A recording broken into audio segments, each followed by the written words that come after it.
C'est parti. Bonjour, Mélanie. Rebonjour. Bonjour Cynthia.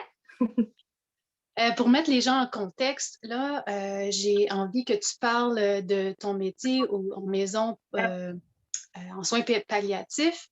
Mais on se connaît parce qu'on étudie ensemble en ostéopathie. Puis, à un moment donné, je t'ai posé des questions à l'heure du dîner sur ta job. Puis je trouvais ça super intéressant. Je me suis dit que probablement qu'il y a plusieurs personnes qui aimeraient ça savoir qu'est-ce tu étais en contact beaucoup avec la mort, on peut imaginer. Tu m'avais même conté une fois où ce que tu étais présente qui était assez particulière. Puis j'ai Mylène, comme je te disais tout à l'heure, qui a deux questions pour toi. Puis ben, on va rentrer tout de suite dans le cœur du sujet. Fait que tu travailles avec des personnes qui ont 3 mois à vivre, c'est ça?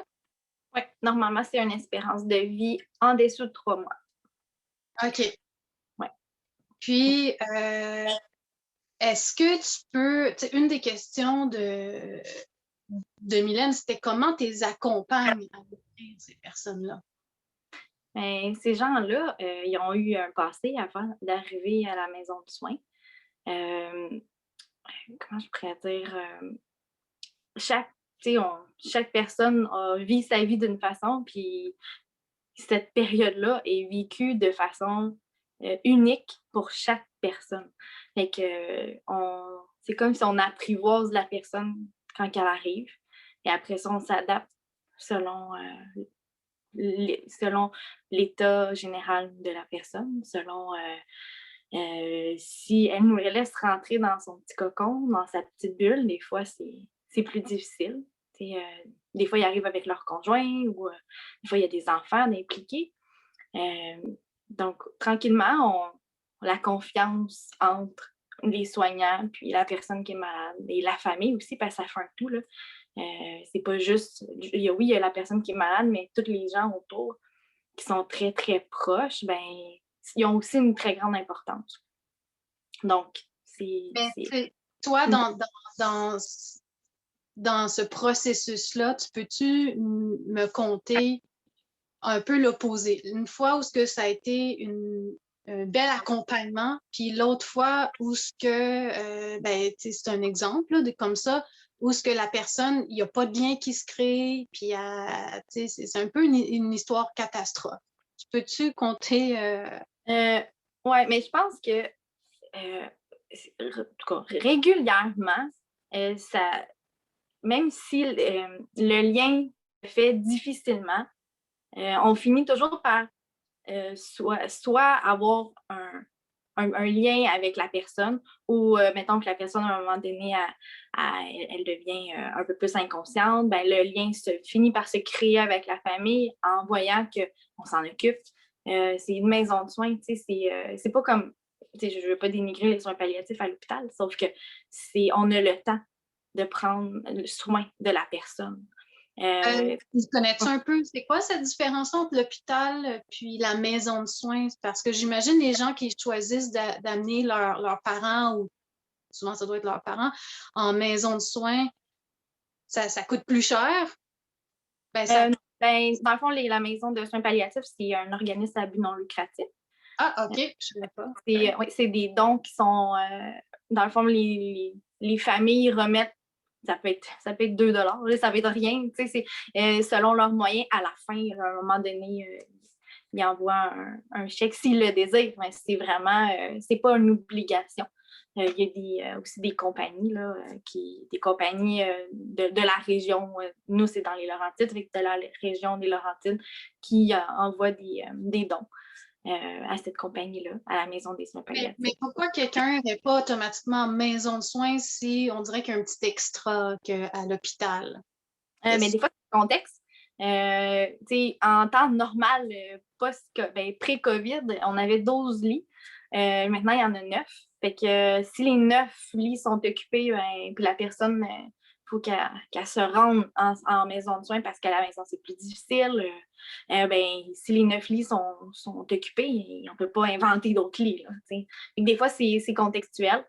Euh, euh, il y a des gens qui ne connaissent pas ça non plus. C'est pas connu de tous. Il y aurait une liste d'attente de combien de temps? Si, je ne pourrais pas te le dire. On reçoit les dossiers, tout ça, et on les analyse selon la situation et tout. Et à un moment donné, quand il y a des places qui se libèrent, ben, les places les plus urgentes, les gens les plus urgents y arrivent. Puis, on ne peut pas se dire, OK, je ne peux pas te dire s'il y a une liste d'attente. Mais c'est correct. De toute manière, des fois, je trouve que je m'en vais dans des technicalités parce que je suis comme trop intéressée. Mais là, on revient à l'idée. On va revenir à l'idée de toi, tu es quelqu'un qui est là pour assister à la mort, créer un lien, puis tu te dis, même si la personne au début est résistante, au moins avec la famille, il y a quelque chose qui se passe et finalement, ça va être une belle expérience. C'est un peu de même que je l'ai compris, ce que tu as dit. C'est ce qu'on essaie de voir. Si la personne qui est malade, ben, elle désire, exemple, des gaufres le matin ou des crêpes, on va essayer de faire notre possible pour réaliser un souhait qu'elle aimerait. Essayer de rendre son séjour le plus agréable possible. Mais je pense qu'on est, tu dis, on est là pour assister à la mort, mais on est là plus pour essayer de vivre ce moment-là qui est de toute façon inévitable le plus sereinement possible. On essaie en tout cas. Parfois, c'est pas ça, mais en soulageant la douleur, justement, en apportant quelques petits plaisirs. Mais c'est ça qui m'est... OK, on va prendre ça là. Des fois, c'est pas possible que ça soit aussi serein. Ouais. On va commencer avec serein, c'est quoi? Donc, qu'est-ce que tu considères qui est serein? Quelqu'un qui part sereinement, ce serait quoi? Quelqu'un qui part sereinement. C'est parce que je pense que c'est ça. Encore là, ça dépend de la vie que la personne a vécue avant, de sa vision de c'est quoi la mort. Il y en a, j'ai eu des conversations avec des gens qui sont décédés de quelques semaines après avoir eu cette conversation-là, me disaient moi, je suis heureux d'avoir vécu ce que j'ai vécu.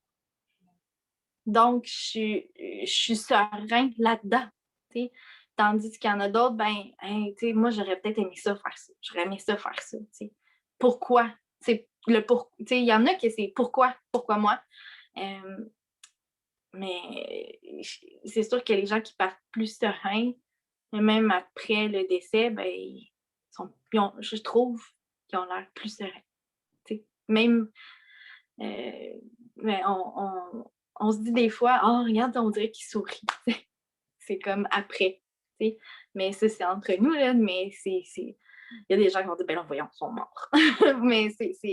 Je pense que c'est de vivre dans ce milieu-là c'est pas triste, dans le fond. C'est ça.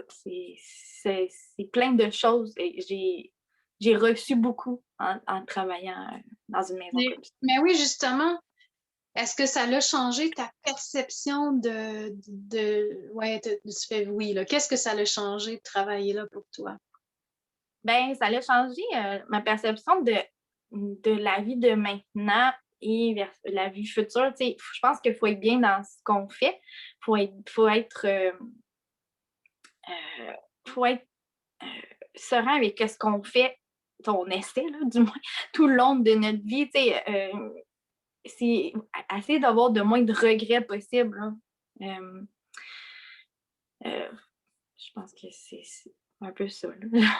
Oui, mais je sais que c'est des grandes questions, là, puis on réfléchit dans ça ensemble. Tu me poserais la question à moi, c'est d'autres expériences qui m'ont fait, qui me font approcher la mort. Moi aussi, je réfléchirais à ça. Là. Je répondrais peut-être pas spontanément comme ça, mais admettons qu'on réfléchit ensemble à cette histoire de ne pas avoir de regrets. Des fois, je suis un peu mitigée, OK? Parce que en travaillant dans le domaine de la santé, OK? Je prends soin de moi, je mange bien, mais je pourrais me dire, hey, j'ai juste une vie à vivre, puis aller avec les sens, par exemple, dans la bouche, le gras, le sucré, il amène plus de petites étincelles dans le cerveau qu'un céleri ou du brocoli. Ouais. Mais fait, quand est-ce qu'on fait la part des choses entre regretter ou pas, ou tu sais, là, les deux, on est embarqué dans un programme d'ostéopathie qui demande beaucoup d'études, de concentration, etc.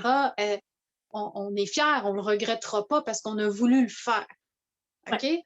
Mais à un moment donné, il faut faire ces choix-là dans la vie. Fait que ça t'amène quoi comme réflexion quand je te dis ça? Ben, au fait, pas de regret, je pense que ça veut pas dire la même chose pour tout le monde. OK? Ça peut, tu sais, quelqu'un qui va dire, hey, moi, j'ai fumé toute ma vie, j'en ai profité, tu sais, je sais pas, j'ai fêté en masse, puis pour moi, là, ben, c'était ça qui me faisait plaisir. Puis même si je suis rendue, mettons, ça en arrive, là, 50 quelques années, ben pour moi, j'ai fait ce que j'avais à faire, puis j'en ai profité à fond. Tandis qu'une autre personne, ben là, j'ai pris soin de moi ou j'ai voyagé beaucoup, j'ai aimé mon travail, tu sais. Je pense que c'est ça, c'est chaque personne, qu'est-ce que c'est leur priorité finalement, là. Fait que, tu sais, je pense pas qu'on peut se dire, ben oui, il faut la santé, la ci, la ça. Je pense que c'est ça, peu importe. Les gens que j'ai eus devant moi, plusieurs personnes, c'est pas le même discours. Nous, notre cours d'ostéopathie, ben moi, c'est un rêve que je voulais faire. Pour moi, c'était vraiment important. Mais pour quelqu'un d'autre, tu vas dire, ben là, moi, les études, bah, c'était pas ça vraiment qui est important pour moi, là. C'est faire autre chose. Une mère il y en a des mères qui ont six enfants, mais eux, là, ben, c'est de juste d'élever leurs enfants, puis de se rendre au bout de ça, puis c'est merveilleux, là, de se rendre compte que ben, ces petits bonheurs-là que tu as semés, ben, ils ont une vie, puis c'est grâce à toi, tu sais. Fait que je pense que ça va de génération en génération, là, aussi, là. Fait que c'est ça. Qu'est-ce que ça veut dire, ça va de génération en génération? Ben, il y en a justement. Maintenant, il y a des gens que c'est plus la carrière. Il y en a encore que c'est plus la famille, mais ça dépend des valeurs. Ça dépend des valeurs. Pas nécessairement, ça change avec les générations. C'est ça que tu voulais dire que, parce que quand tu as dit génération en génération, je me disais, est-ce que tu veux dire par rapport à toi, tu as des enfants, comment eux, ils vont vivre ça? Oui, il y a aussi ça, mais je pense qu'il y a plusieurs facettes à ce que j'ai dit finalement, là. Je me rappelle une histoire, c'est pas lié en soins palliatifs, mais c'est au niveau de la vieillesse, parce que je pense que c'était un peu ça aussi, tu sais, Ouais. pour la vidéo. J'avais vécu ça dans un CHSLD, parce que je travaillais là, 11 ans et demi. Puis il y avait deux madames. Il y avait une madame qui, justement, elle se posait, elle a dit, moi j'ai eu 5 enfants, là, mais au moins, là, ils sont scolarisés, puis ils vont bien dans la vie. Puis l'autre madame a dit, ben moi j'en ai eu 16 enfants parce que l'Église ne voulait pas que j'empêche la famille. Puis c'était chacun leur choix, puis il y avait à peu près la même âge. Mais il y avait une qui avait des grosses convictions, puis l'autre, ben, elle a fait qu'est-ce qu'elle était heureuse quand même d'avoir eu tous ses enfants. Fait que c'est le contexte familial, les valeurs, puis c'est ça qui ressort quand que, ben, je trouve. Je peux pas parler pour tout le monde qui travaille en soins palliatifs, mais je pense que les valeurs de tout et chacun, qu'est-ce qui est le plus important? Il y en a qui c'est les croyances, là, les religions, d'autres c'est la famille, d'autres c'est d'autres Mais choses. tu parles de croyances, de religion, puis en étudiant le yoga, je sais pas si tu as entendu parler du livre, le livre La mort tibétain. Voyons, j'ai pas, je viens de te le Oh, dire de la ouais, mauvaise manière. Le livre des morts tibétains. Quelque chose comme ça. ouais, Mais c'est tout un processus spirituel pour eux, la mort. C'est oui. eux, il faut se préparer puis être bien, avoir une espèce de foi pour partir avec le sourire. Est-ce que tu trouves que c'est quelque chose qui est récurrent? Que ceux, comme par hasard, ont un petit sourire quand tu as assisté à leur mort, c'est pas parce qu'ils sont avec toi qu'ils te voient toujours mourir, là, mais est-ce que tu as vu des récurrences, quelque chose que tu dirais, tu sais, je comprends l'histoire de fais ce que tu veux dans la vie, sois heureux, là. Ça, je suis d'accord avec ça, là, écoute-toi, écoute pas les autres, fais ce que. Mais au niveau de la foi, est-ce que tu as remarqué, ou sinon autre chose, là, que tu fais, OK, il y a une recette ici, c'est le temps de la partager. Voilà le secret que j'ai Je pense, je pense pas qu'il y ait de recette. Chaque histoire a son lot de petites magies ou de petites. Tu sais, moi, quand mon grand-père est décédé, justement, il est décédé en soins palliatifs. Juste avant de décéder, ça faisait quelques jours qu'il avait les yeux fermés. Il s'est réveillé, il a ouvert les yeux. Il avait les yeux bleus, bleus, bleus, pétants. Je vais toujours m'en souvenir. Il nous a regardés. Il a tourné la tête 2 fois, puis ensuite, il est décédé. Mais c'est des petites choses qui arrivent des fois. Mais ça arrive pas tout le temps, mais c'est Mais marquant. ça, c'est déjà arrivé. Tu as déjà remarqué ça. Je pense que tu me l'avais conté, ton grand-père, mais on dirait que tu avais. Je pense que tu m'avais dit que tu avais remarqué ça chez d'autres aussi, une espèce de temps de dire au revoir, que la personne est peut-être un peu coma, excuse l'expression, puis là, tout d'un coup, lucidité, au revoir à tout le monde. Oui, ben, pour moi, de ce que j'ai vécu, c'est une fois que ça m'est arrivé, ça avec mon grand-père. Sinon, j'en ai entendu parler aussi d'autres situations un peu similaires qui est arrivées. Mais c'est ça, je veux pas dire que ça arrive tout le temps, que la personne, mettons, qui est malade à côté de vous, ça va vous arriver. Je sais pas pourquoi ça arrive, c'est comme ça.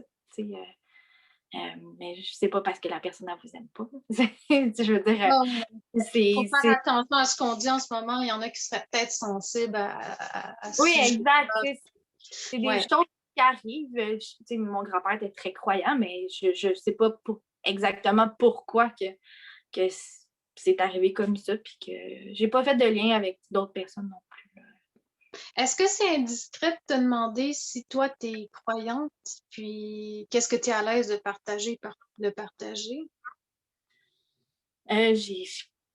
Je suis pas athée, mais j'ai de la difficulté avec peut-être les croyances, une croyance en particulier. J'aime bien j'aime beaucoup lire sur toutes les sortes de religions.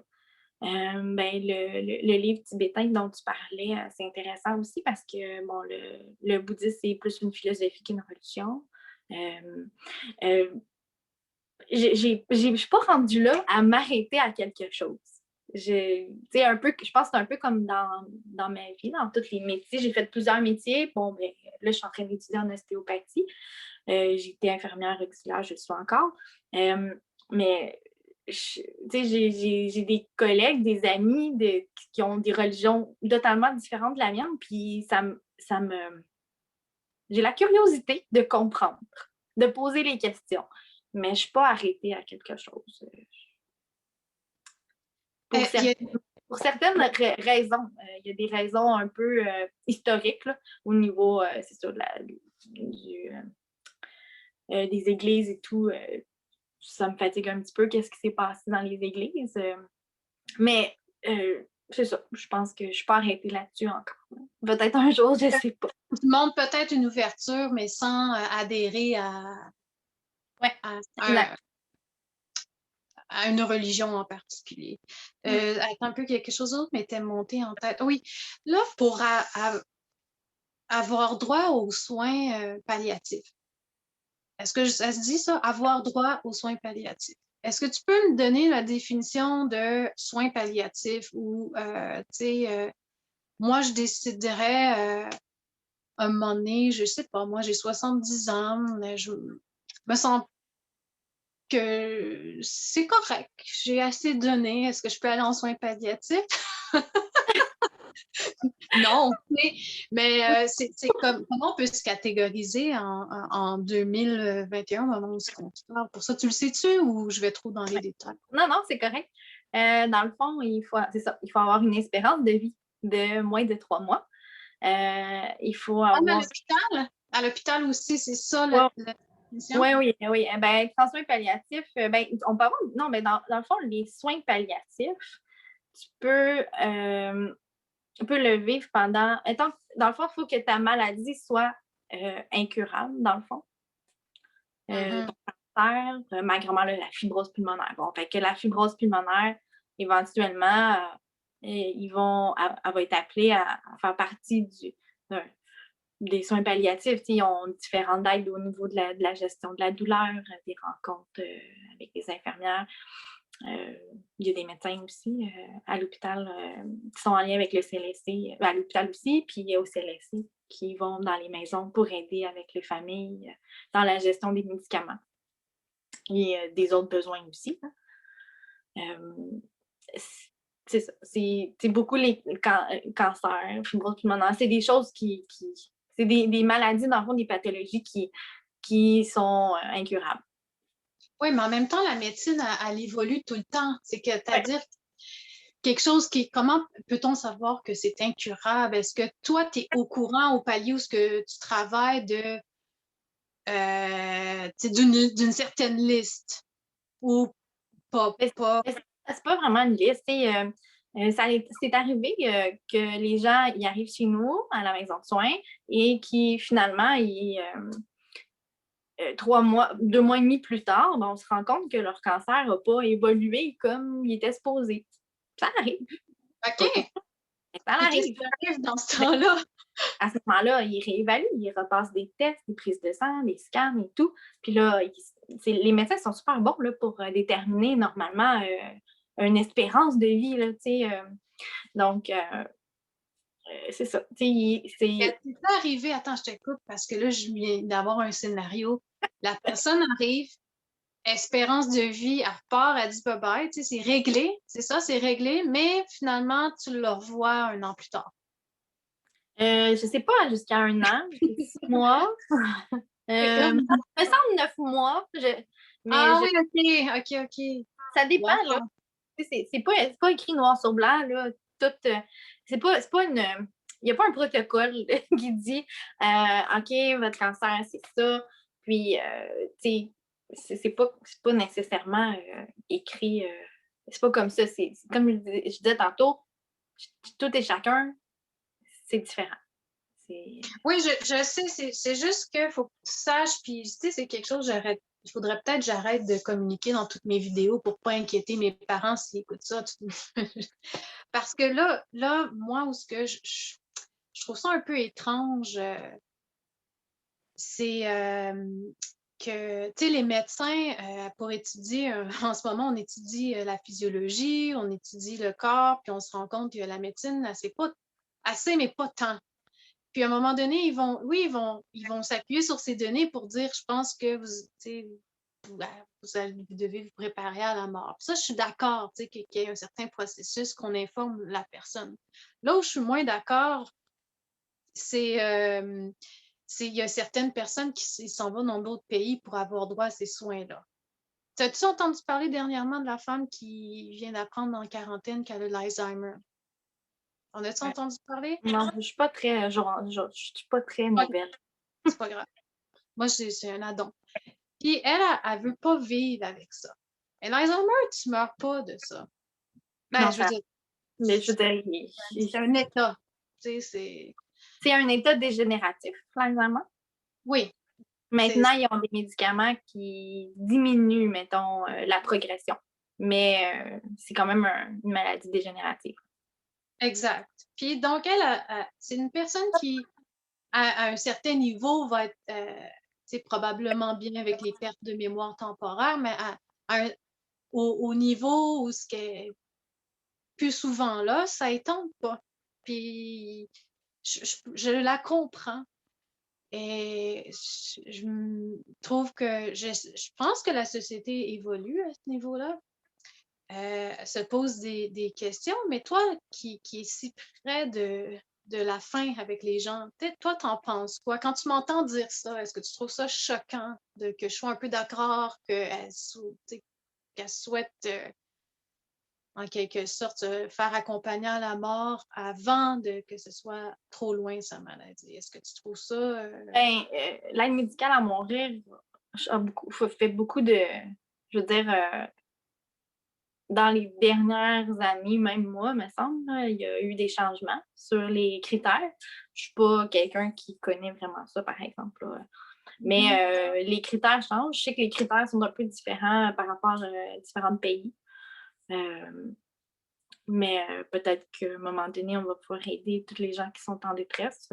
J'avais regardé un moment donné un Ouais. reportage sur les gens qui, justement, qui souffraient de certaines maladies mentales, qui avaient pu avoir droit à l'aide médicale à mourir. Mais ici, c'est pas ça, là, mais ça a des dépôts, ça a des comptes. Tu sais, je pense que, exemple, pour les maladies mentales, ben, il y a encore des moyens de pouvoir s'en sortir. Tu sais, il y a encore des recherches. Tu sais, je pense que la science évolue, là. Tu sais, Oui, mais je sais que c'est une des grandes questions éthiques qu'on est en train de débattre à deux. C'est juste, j'aime mieux en parler avec quelqu'un comme toi qui a un profil d'infirmière auxiliaire ou qui travaille aux soins palliatifs, qu'avec moi tout seul, qui est juste dans l'opinion puis qui ne connaît pas vraiment ça. Sinon, est-ce que tu as assisté à beaucoup de morts? Ça représente quoi qu'on travaille dans ton milieu de une euh, fois par mois, une fois par année, une fois aux 5 ans, je sais pas. ben, j'ai pas travaillé beaucoup d'années, hein. Tu sais, là, je suis à temps partiel aussi. Tu sais, j'en ai vu des gens décédés. Pourcentage, je sais pas. Je pourrais pas te dire. Je sais pas. Il y a une grosse partie de relations aidantes dans ce travail-là. Tu Mhm, sais. mhm. Oui, c'est la finalité du pourquoi que les gens ils sont là. On les guide vers là, vers la mort. Mais c'est pas juste ça. Tu sais, fait que non, j'ai pas de pourcentage à dire. Je sais pas quoi dire à cette question-là. Pas au Euh, pourcentage, mais toi, tu en as vu combien de personnes mourir environ? je sais pas. J'ai aucune idée pour vrai. Je sais pas. Là, dis un chiffre, 10, 15, Je 100, sais non, pas à ça. Euh, environ. Pas hein? grave. C'est pas grave, il n'y a pas ton boss qui va appeler et dire c'est pas vraiment ça le chiffre, Mélanie. Non, mais Mais je sais pas. On va dire entre 20 et 50. Je sais pas. J'ai aucune. OK, OK. Mais tu sais, c'est impressionnant, là, parce que moi, tu sais, j'ai assisté à la mort d'une personne qui était à l'hôpital dans ma vie, that's it. Fait que faut juste que tu saches, là, tu sais, elle est, oh, ben, 50. OK, Je on sais pas. change. Tu sais, j'ai dit ça. C'est pas Mais grave, je voulais être un peu, oh, OK. Mais tu sais, pour ton histoire tu sais, que tu disais tantôt là, que les gens déterminés, les médecins, ils déterminent, mettons, le temps que bon, ça va prendre tant de temps, puis vous allez décéder, tout ça, mais il y a des maladies, justement, à cause de la science, comme, mettons, le cancer du sein. Il y a certains cancers du sein, il y a, comme le cancer de la prostate, il y a certains cancers, ben, tu sais, que, ben, ça devient comme une maladie plus chronique. Mhm. C'est moins un chemin directement vers le décès. Et que ça, il y a un petit changement qui se fait par rapport à la science. Oui, ben, je suis d'accord avec ça. Je m'arrête ici parce que je trouve que j'en parle un peu trop souvent de ça. Puis, tu sais, je veux revenir un peu plus par rapport à toi. Tu sais, que vu entre 20 et 50 ou 100, je sais plus, en tout cas, on va dire 20, le plus petit que tu dis, qui voit des gens mourir, qui est en contact avec ça, tu sais, tantôt quand je t'ai demandé, est-ce que ça change quelque chose pour toi? Puis là, tu dis peut-être que ça te fait penser à revenir plus à faire ce que tu aimes dans la vie. Y a-tu sinon, dans le processus de la vieillesse, d'autres choses, tu sais, pendant qu'on traite du sujet, là, qui Mhm. te viennent en tête? Par rapport à toi, ça peut-être pas besoin de parler du lien avec le métier, mais tu sais, juste dans ton expérience de vie. Ou quelque chose que tu aimerais dire à tes enfants qui t'écouteraient en disant, il tomberait sur cette vidéo-là? Ben, je pense que, tu sais, il y a eu nos parents, arrière-grands-parents qui faisaient le même métier pendant plusieurs années, sans se poser la question: «Hey, est-ce que je suis vraiment bien dans ce que je fais?» J'avais lu quelque part que, justement, nos générations autour de nous, ben, je ne dis pas les générations, mais tu sais, comme je pense la génération, X ou Y, dans ce coin-là, là, les 30, 40 ans, hem, ben, on allait faire environ 5 métiers durant notre carrière. Mais je pense que ce serait que je leur dirais, c'est posez-vous la question si vous êtes heureux dans ce que vous faites. Ben, c'est important, tu sais. C'est correct, là, le fonds de pension, le les REER, le ci, le ça, là. Mais on le vit quand même, notre vie. Puis il faut être bien, tu sais, faut être bien. On fait quand même le métier qu'on fait, mais plusieurs heures par semaine. Puis je pense qu'il faut être bien entouré aussi. Tu sais, j'ai travaillé dans certaines places comme infirmière auxiliaire où que je me sentais pas à l'aise. J'étais pas sur. Je sais pas. C'est ça. C'était pas ma place à moi. Tandis que, comme là, les soins palliatifs, d'autres places où ce que j'ai fait aussi, ben oui, ça me rejoignait par rapport ben, à l'ambiance de travail, par rapport à, aux discussions. C'est comme là, dans notre cours d'ostéopathie, on discute de plein de choses. Puis nous, justement, dans notre heure de dîner, on discute de la vieillesse et des soins palliatifs. Mais, tu sais, je pense que c'est ça que je dirais. Pensez, tu sais, il faut être bien dans ce qu'on fait. Tu sais, si à un moment donné, le corps nous envoie des signes d'anxiété, de stress, ben, de se poser la question. On n'est pas obligé de faire un changement immédiat, là, mais c'est de se poser la question. Tu sais, est-ce que je suis bien? Est-ce que c'est quelque chose, moi, que je veux continuer? Est-ce que plus tard, je vais me dire, ah, hey, moi, j'aurais fait ça à la place. Tu sais, ben, de se poser la question, là, on peut étudier longtemps dans la vie. Puis on peut changer de métier, puis on peut en découvrir des choses, puis en rencontrer des gens. Mhm. Mm. Mais c'est vrai que qu'est-ce que tu dis, puis tu sais, les gens, ils savent souvent. Moi, ce que j'ai vu en coaching PNL, puis l'autre jour, quelqu'un que je connais assez bien me dit que ça veut dire PNL, ça veut dire programmation neuro-linguistique. Ils viennent se faire programmer avec un objectif, puis, mais c'est comme s'ils n'arrivaient pas à croire que oui, tu peux vivre de quelque chose qui te rend heureux. Mhm. Euh, il y a quelque chose, c'est comme si les gens n'arrivaient pas à y croire. Ils savent un peu plus que ce que tu viens de dire, tu sais, il faut que je sois heureux, il faut que je trouve quelque chose que j'aime, mais après, c'est soit l'argent, ah, c'est pas payant, puis là, ils sont confrontés à ça, ou soit, fait que ça se situe souvent au niveau des croyances, puis de leur perception d'eux. Ils pensent que ils sont pas ces personnes-là. Tu sais. Euh, est-ce, ils vont s'identifier à, tu sais, peut-être justement au fait qu'ils n'ont pas beaucoup d'études, puis que ben ils peuvent pas en faire plus. Mais regarde nous ce qu'on entreprend maintenant. Tu sais. Ouais. Ah, c'est un bon exemple. Fait que pour donner du courage à ces personnes-là, est-ce que toi, ça t'est arrivé que tu aies dû, ben, sûrement un peu, là, vu qu'on entreprend des études, ça fait un peu partie du Ouais, processus. oui, oui. Ça, Mais justement, dans le fond, le processus pour me rendre jusqu'au cours d'ostéopathe, ça a été long, ça a été réfléchi parce que ça faisait longtemps que je pensais. Puis justement, comme tu disais, pour moi, c'était pas accessible.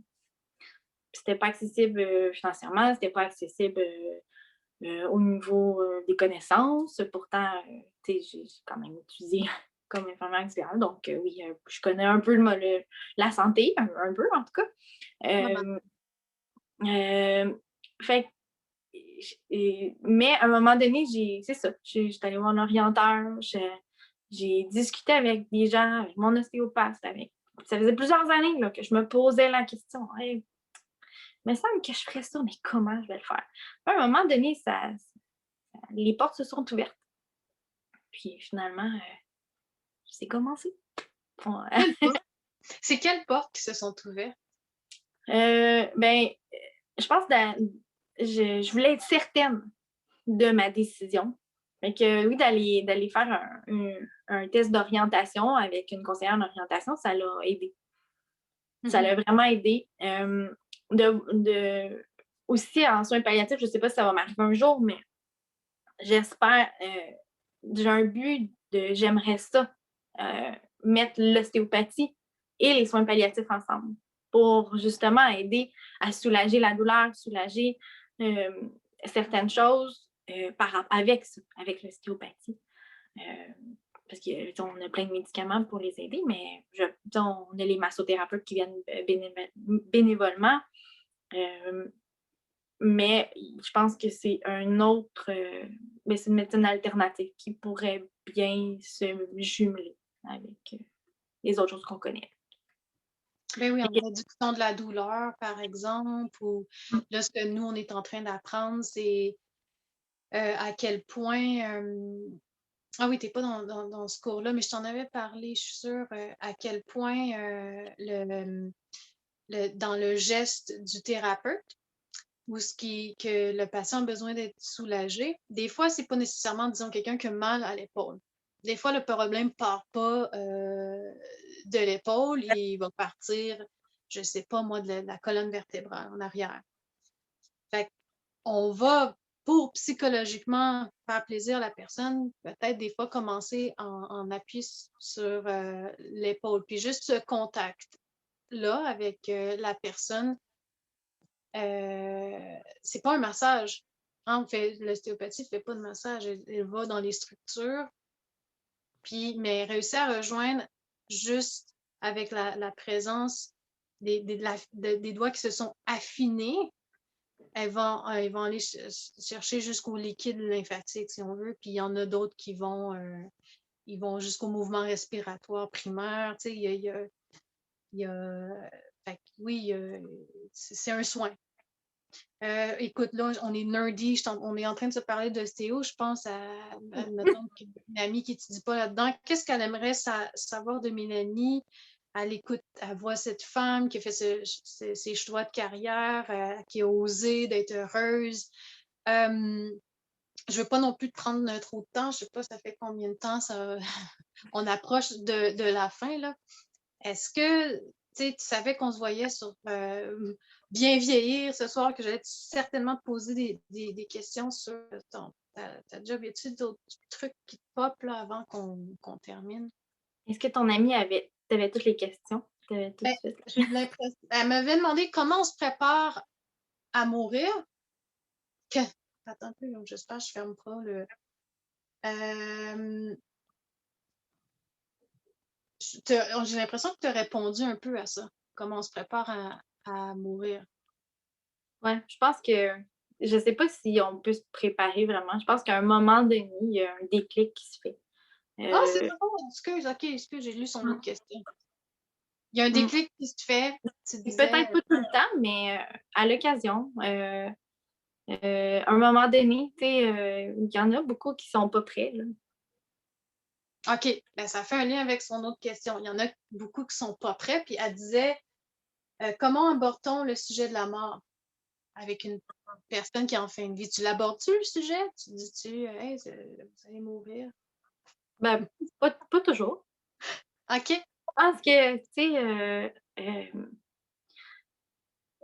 on n'est pas obligé, dans le fond, de l'aborder, d'être obligé de l'aborder. Il y a déjà les médecins qui leur ont dit l'espérance de vie, où est-ce que leur cancer était rendu ou leur maladie. Ben, je pense que notre rôle, c'est d'essayer justement que ce moment-là, le passage vers la mort, soit le plus agréable possible, un peu comme je t'ai dit tantôt. C'est la Mais, personne. mais tu t'en parles-tu? Tu dis-tu Ben, si la personne ouvre le sujet, oui, OK. on va en discuter. Mais, tu sais, au même titre qu'une personne qui souffre justement d'Alzheimer, puis là, je vais lui dire, souvenez-vous, là, elle va me dire, ben non, je m'en souviens pas. Ben oui, là, non, non, non, tu sais, je pense qu'on y va avec la personne si elle est prête, tu sais, puis on n'est pas obligé d'ouvrir nécessairement la conversation là-dessus, mais des fois, on a des conversations. Mais tu sais, moi, je parle pour moi, tu sais, je parle pas pour les autres, comment qu'ils vivent. Mais euh, moi, je suis pas le genre de personne qui va ouvrir la conversation sur quelque chose qu'on n'a pas vraiment de besoin. Tu sais, je suis une personne curieuse de nature, mais pas là-dedans. Tu sais, c'est privé, admettons que la Mais personne.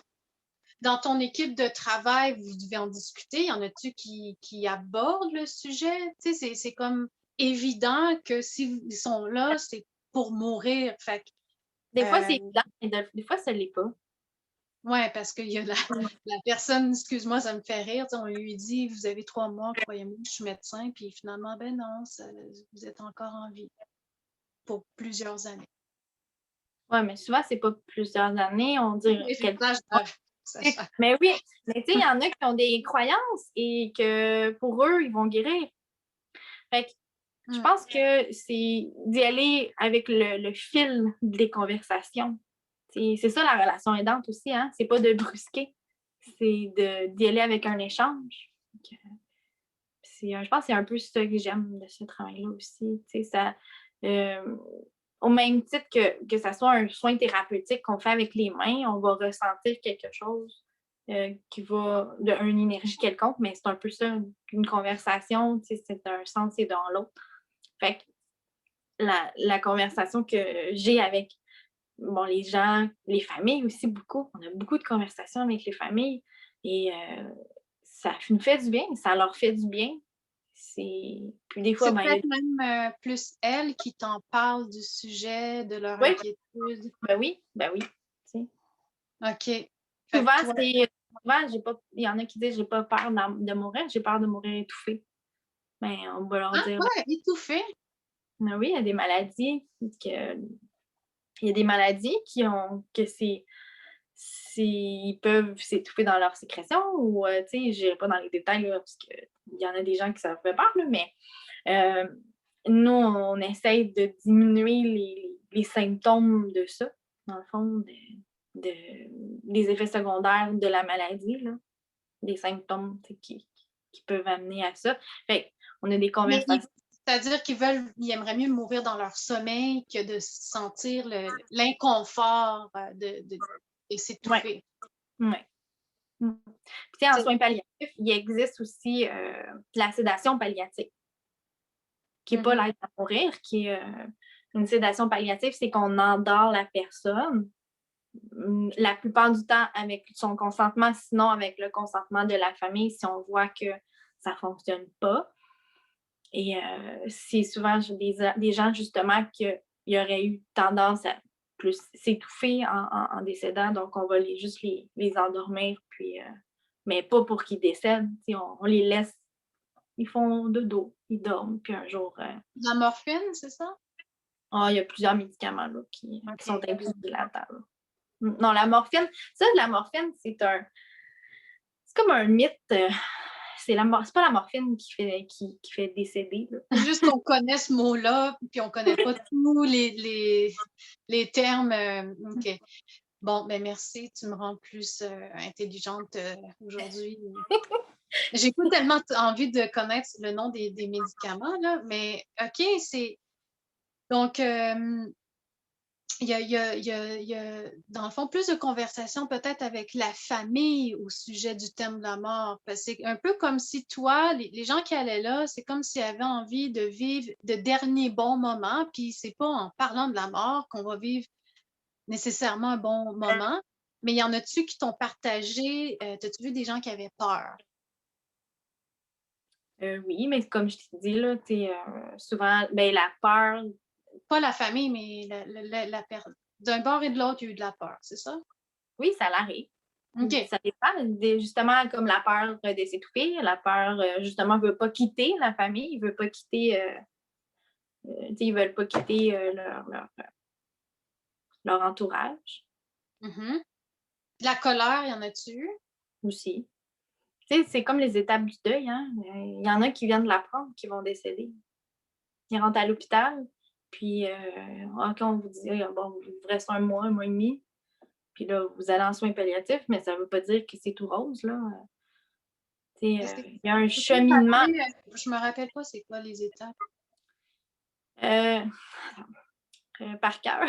Ah, Mais c'est OK, comme il y a le déni oui, là-dedans, il y tu a le sais? déni, le marchandage, la colère, OK, heu, marchandage, c'est quoi déjà?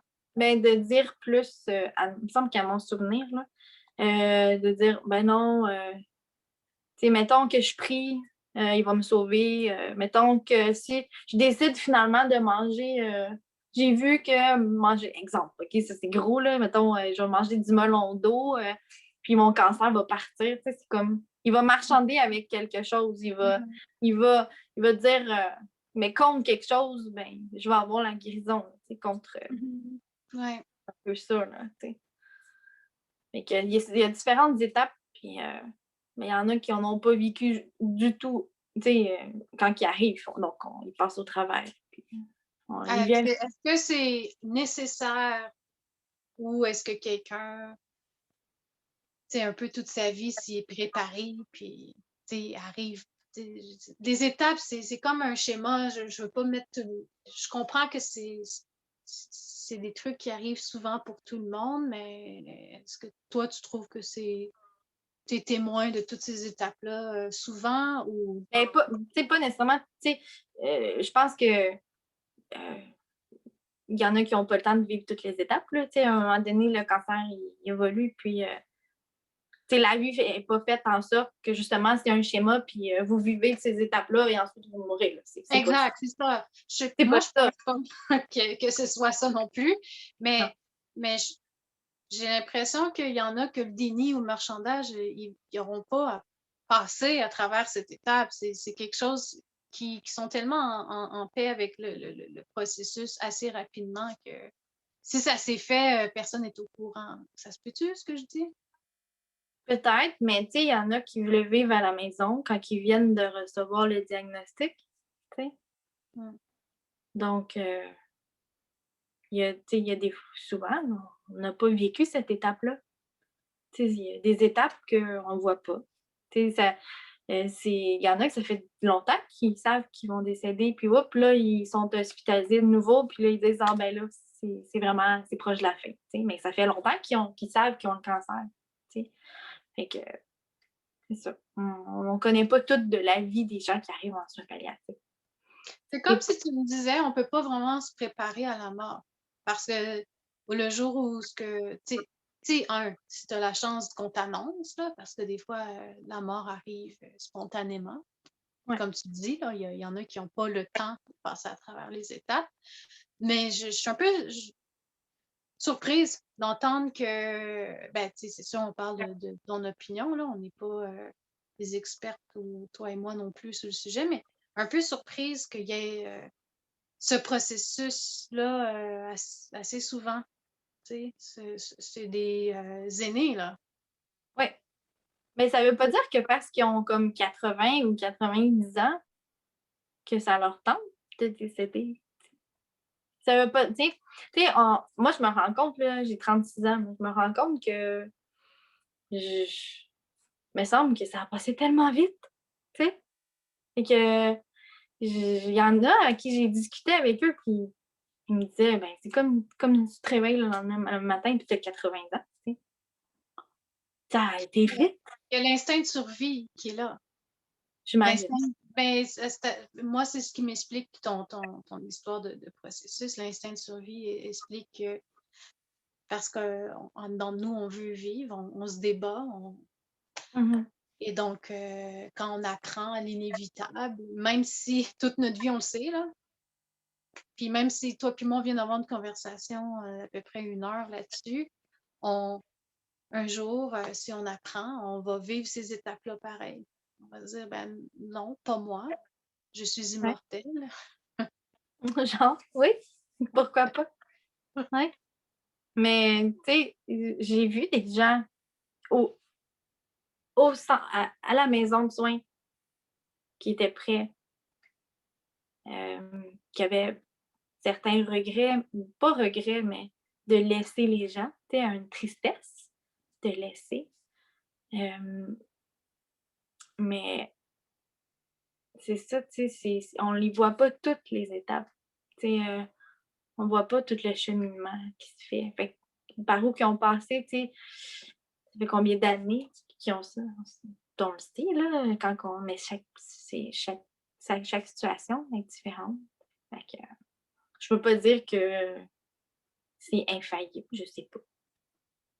Est-ce que dans ton travail, il y a une espèce d'éthique que vous avez pas le droit de parler des cas à l'extérieur du travail? J'ai pas le droit de mentionner un numéro de dossier, un nom, quelque chose qui pourrait, quelque chose qui pourrait dire: «Ah oui, c'est cette personne-là». Ah, Faut OK, donc pas pour ça que tu me comptes pas trop d'anecdotes, mmh, comme, un moment donné, Roland, non, c'est ça, on n'a pas le droit. Mais tu sais, les soins infirmiers, c'est ça, on a un consentement, que ça soit n'importe où, finalement. Puis ça va être un peu ça en ostéopathie aussi, les clients qu'on va voir, tu sais, je pense pas que je sais pas, ben, tu sais, c'est sûr qu'on va travailler soit pour nous-mêmes ou, pour quelqu'un d'autre, mais j'imagine dans une clinique, il doit avoir un contrat de confidentialité. Mais moi-même, juste avec moi-même, quand je vais pratiquer de chez moi, c'est sûr que je vais m'en imposer un. oui, oui, mais peut-être que tu peux m'en dire un peu plus sans nommer, le nom, d'une personne. T'aurais-tu une anecdote sans nommer le nom? Ah, ouais, c'est ça. Tu sais, parce que en coaching ou en yoga, j'enseigne en privé. J'en nomme des exemples. Tu sais, comme souvent, je vais donner l'exemple d'une personne qui vient me voir pour son corps physique. Elle Mmh. veut avoir un bon corps physique. Puis cette personne-là, ben moi, mon travail à moi, c'est de l'amener vers la respiration, puis enlever son stress. Puis, parce que dans le yoga, ça va être pour elle plus. Si elle réussit à se détendre, là, elle va perdre son poids. Mais si elle est juste stressée avec ses muscles, là, elle va garder son poids.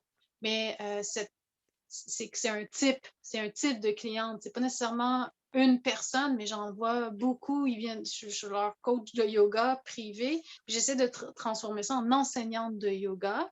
Puis puis parce que oui, ça va l'aider dans sa dimension qu'elle vient chercher, avoir une silhouette de magazine si elle veut. Mais moi, je suis intéressée aussi à ce qu'elle soit plus heureuse, puis qu'elle se découvre en étant plus en contact avec elle-même. Fait que là, moi, je viens de te parler d'un profil. Bon, c'était pas super croustillant comme histoire, mais est-ce que tu peux me conter une histoire qui t'a touché dans ton travail? Peut-être un lien que des fois tu développes avec quelqu'un, puis que toi, tu as un attachement, puis de les voir partir, ces personnes-là, ça t'affecte. Tu sais, une espèce d'histoire là, que on ferait Ah oui, OK. Qu'on Ben, je pourrais excusez, tomber en arrière. Ben, je pourrais, au fait, pour, compléter peut-être avec, les étapes du deuil là, de tantôt, là, je Ouais. pourrais reparler de mon grand-père, parce que premièrement, c'était spécial, puis oui, il a été à la maison de soins, mais il voulait pas y aller jusqu'à la dernière minute et à un moment donné, il a comme il avait plus vraiment conscience de ce qui se passait. On avait pris la décision finalement de l'amener là-bas parce que ça avait été très difficile pour ma mère, ma grand-mère à ce moment-là. Et il s'est réveillé et juste avant de partir, il a dit, on dit, OK, ben, on t'amène à la maison de soins, es-tu d'accord? Et il a dit, oui, amenez-moi, je suis d'accord. Mais ça a été dernière minute. Tu sais, c'est ça, c'est comme dire, je pense que toutes les petites étapes peuvent se faire même à la fin, fin, fin, tu sais, un lâcher-prise, là. Donc, Et quand tu dis dernière minute, on parle de... mais 3 jours avant. Mon rapport, c'était 3 jours avant. Après ça, on n'a plus eu conscience. Il était peut-être plus réveillé. Il était endormi dans un coma naturel. Donc, c'est ça. Fait que, tu sais, sinon, oui, il y en a eu des moments. Une madame que je me souviens, elle avait des difficultés à respirer, puis on avait fait ensemble des respirations, puis on avait sauvé cette nuit-là. On avait fait une technique spéciale là, au niveau des sens. Que j'ai une amie qui est travailleuse sociale qui écrit un livre qui est vraiment, vraiment. J'ai pas lu son livre, mais j'ai suivi le cours de son livre, puis elle parlait justement, c'était pour plus les femmes enceintes, tout ça. Une visualisation d'occuper ses 5 sens pour diminuer la douleur, mais en soins palliatifs aussi, on peut l'utiliser, cet outil-là. J'ai fait ça avec cette patiente-là, puis on avait sauvé quelques jours de sa vie, qu'elle a pu passer un peu plus de temps avec son conjoint ou son mari, je ne me souviens pas, à cette époque-là. Comment tu peux savoir que c'est cet exercice-là qui lui a permis d'augmenter sa longévité? Ben, parce que on a des protocoles de détresse. Des protocoles de détresse, c'est quand les gens, justement, ont des difficultés à respirer, ben là, on peut utiliser certains médicaments pour les endormir. Pas les faire mourir, mais les endormir pour qu'ils n'aient pas conscience d'avoir cette difficulté-là. Mm-hmm. Puis, suite à cette pratique-là que j'avais faite avec elle.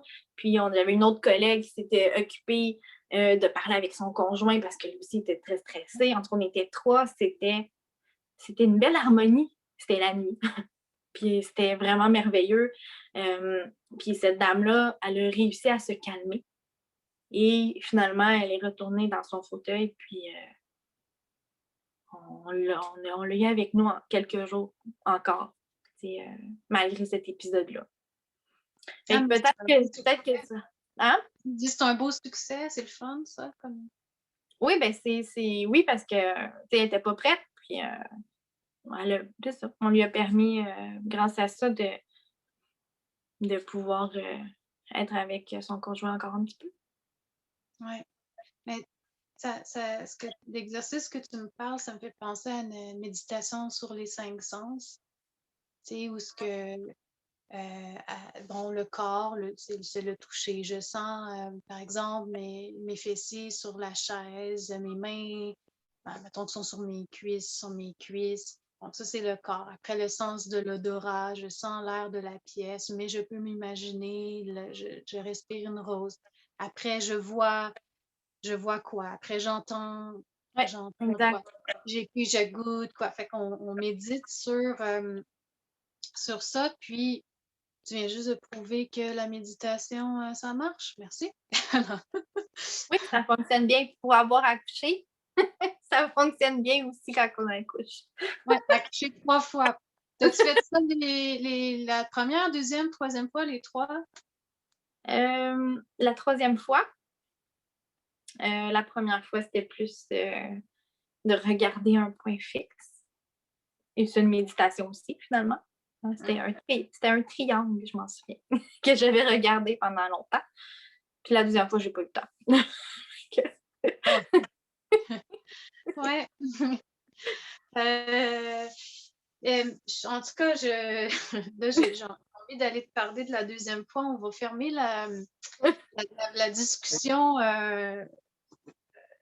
publique, si tu veux. On va retourner, toi et moi, en discussion fermée. On va fermer la caméra micro. Mais avant, est-ce que tu as quelque chose à ajouter? Tu sais, je ne veux pas passer à quelque chose à côté de quelque chose que tu dis, je voudrais en profiter pour.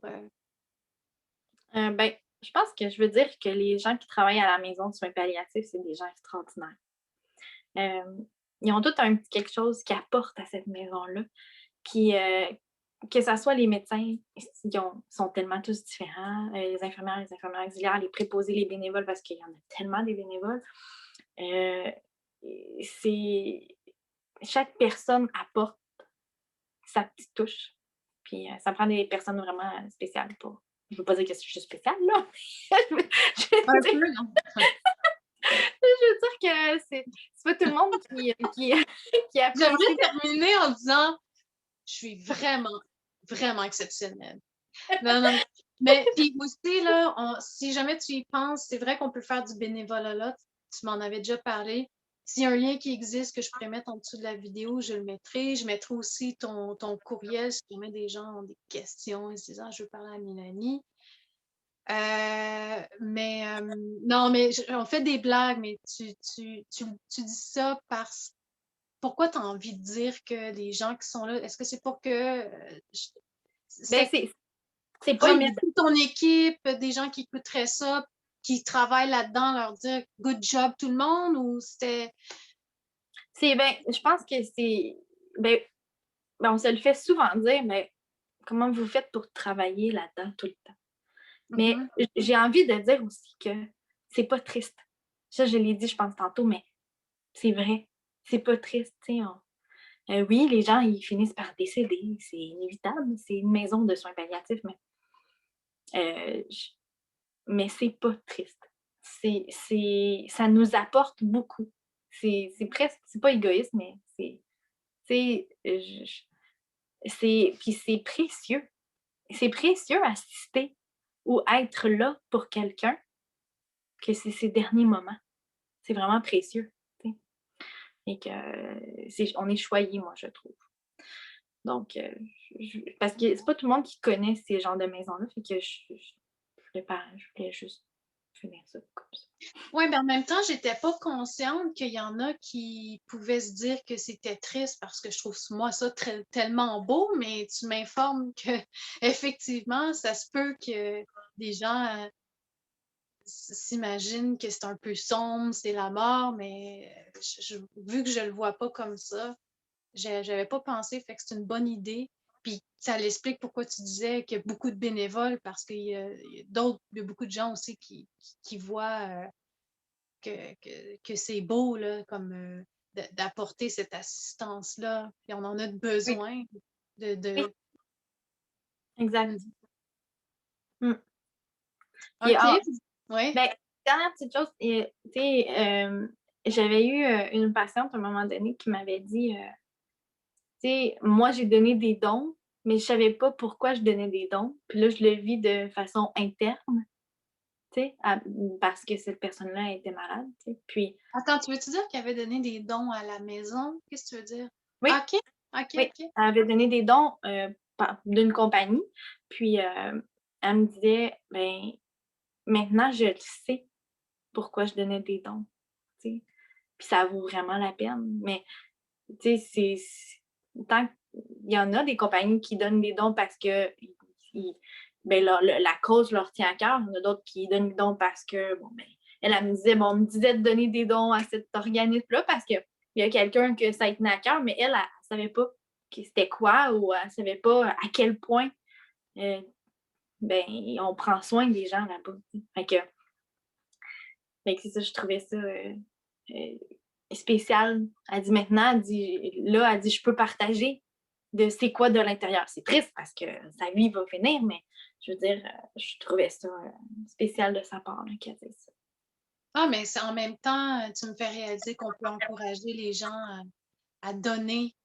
On mettra, évidemment, si on a le temps là, de mettre la place où ce que tu travailles, ou plusieurs, là, mais